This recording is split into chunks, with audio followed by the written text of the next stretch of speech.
සියලු දෙනාටම තෙරුවන් සරණයි සුබ උදෑසනක් වේවායි කියලා සතර සරණ ස්වාමින් වහන්සේ ප්‍රාර්ථනා කරන්නේ තායිලන්තයේ පුත්තමන්තෝන් වල ඉඳලා.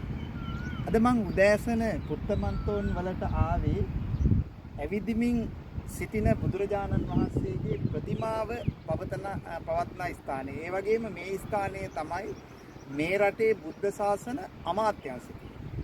මෙතන අක්කර 1000ක් මේ රටේ රජුරු ශාසනය වෙනුවෙන් පූජා කරලා ශාසනික කටයුතු කිරීම සඳහා අවශ්‍ය කරන රාජකාරී පැවැත්වෙන්නේ මෙම ස්ථානයේ. ඉතින් මෙම ස්ථානයේ බොහෝ දෙස් විදෙස් අයගේ ගෞරවයට පාත්‍ර වූ ස්ථානයක් තමයි මේ පුත්තමන්තෝන් ඇවිදින බුදුරජාණන් වහන්සේ සිටින ප්‍රතිමාව තියෙන ස්ථානය. ඉතින් අපේ ලංකාවේ දායක මහත්මයෙකුත් එක්ක මම ආවා පොඩ්ඩක් උදෑසනින්. අද බොහොම ලස්සන කාලගුණ තත්ත්වයක් තියෙන්නේ.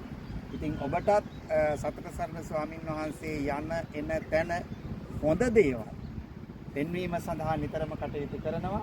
ඒ නිසා මේ ස්ථානය මෙහෙම හෝ ඔබට ඒමට නොහැකි නම් දැක බලා වන්දනාමාන කිරීම සාදු කියා හෝ තමන්ගේ සිත සතුටු කර ගැනීම පින් වඩන කාරණයක් කියන එක මතක් කරමින් හැම දිනාටම සමු දෙනවා. සියලු දෙනාටම තෙරුවන් සරණයි.